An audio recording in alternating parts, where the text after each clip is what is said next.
normal day, Wednesday, and I know it's a Wednesday because Wednesday is soccer day. Down at Kids Sport, we have a really good men's over 40 league that played on Wednesday nights, and I kind of look forward to it all day because it's a great group of guys. Was down there kind of at the normal time, played a couple of games, and the way it works is we play a couple of games and then you rotate out so the next team can rotate in. So my team rotated out and we were just kind of off to the side of the field, just kind of discussing things and chatting and waiting for our next turn to go back out on the field. And I just noticed that I started to feel very dizzy and then lightheaded, and honestly at that point everything just went blank. We asked John a question and it was just silence. And then I would look at John and wondering what the silence was about, and he was just staring off into space, and then he just slowly drifted out of his chair right onto the floor. And our first, our first response was assuming that he had fainted, because that's what it looked like. He just fainted. Well, I guess he did faint, but fainted from who knows what.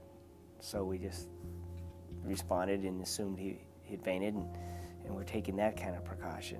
I remember the night vividly up till the point where I lost consciousness, and I remember thinking, I'm not really playing all that well tonight, which is not uncommon. You have good nights, you have bad nights, but I do also remember when I was talking with some of my friends off the field that very quickly I got this real feeling of dizziness and lightheaded, and not uncommon for me because I do have fairly low blood pressure, so sometimes if I stand up quick or if I move quick I will get a little lightheaded. But then this didn't go away and it just accelerated to the point where I lost consciousness. Then after doing the checks, we quickly realized there was like 2 or 3 of us hovering over him trying to surmise what was wrong. Somebody said, check his pulse. Checked his pulse. There's no pulse. So at that point in time, we all kind of looked at each other and we realized what we needed to do.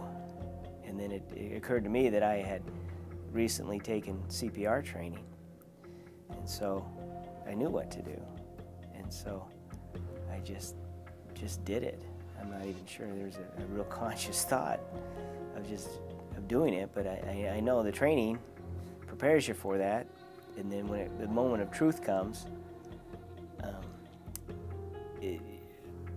I took action.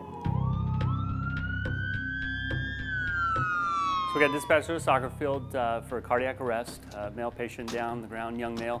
My understanding is bystander CPR was performed on scene, and early defibrillation was performed on scene by fire department, Spokane Fire Department, which resulted in the patient becoming having a return of spontaneous circulation. So patient was then out of arrest. One of the things that they were really surprised about right off the bat was the fact that after they delivered the shock to get my heart going again right at the site that I regained consciousness.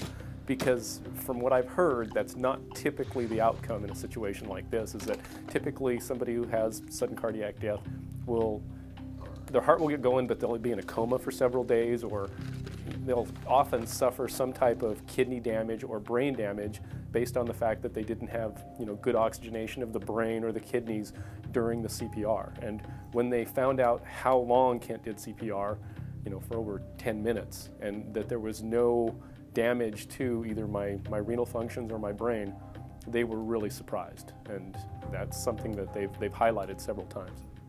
This whole situation was rather surreal. It's hard to prepare yourself, emotionally and mentally for that. But more than anything, we're just hoping and praying that John's going to be okay, and that we're doing the right thing for him. If you learn these skills, I don't think it's a matter of if you're going to use them, but when. I mean, everybody at some point is going to be put in that situation where having that knowledge could make a huge difference. His wife came to collect some of his things that he had been left there, and his daughters were with him. They took the day off school, and seeing his daughters there, wow, that was something. That was very impactful for me to see what could have happened. How I could have been looking at 2 fatherless girls, and things hadn't happened the way they did. I've got a great life. I've got a great family.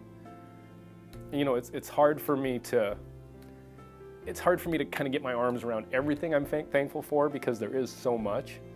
But, you know, all of the people in my life, the ones that were there to support me, you know, up until this happened, and the ones who've been there since. I mean, it's overwhelming at times. You know, you just try and figure out, how do you express, you know, those types of things, you know, to your family, to your friends, you know, how important they are. That's a big thing.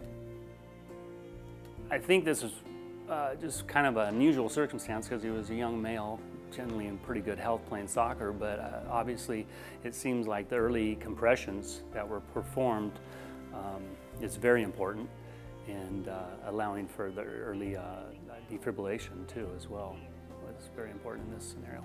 So the one thing probably is be prepared for those moments when you have to act, and you might see the CPR training is good for saving people's lives. It's certainly worth the time to get out there and get her done. I honestly don't think that if I would have been the one standing there with somebody who was needing, you know, CPR or needing first aid of some kind, that I would have been able to respond quite the same way that Kent and some of the other guys did. I would like to hope I do, but I guess that is one of the messages I do try and give to people is, you know, if you learn these skills, I don't think it's a matter of if you're going to use them, but when. I mean, everybody at some point is going to be put in that situation where having that knowledge could make a huge difference.